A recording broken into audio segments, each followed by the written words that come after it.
Ahmedabad Municipal Corporation incorporated new steps to keep the plants hydrated and save water at the same time. Ahmedabad Municipal Corporation Garden Department will convert the dry leaves and trimmed branches into chips with the help of Sharpex Green Crusher.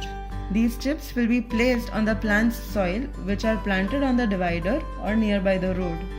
These chips have 2 to 3 inch layers that hold water for a longer period and keeps the plant hydrated.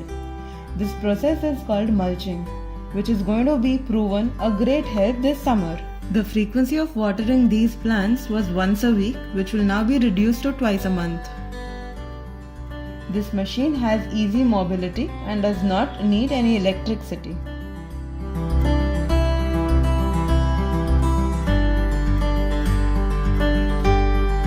Mulching has a lot of benefits, like the chip prevents the soil to be in direct contact with the sun, due to which water sustains and is not evaporated.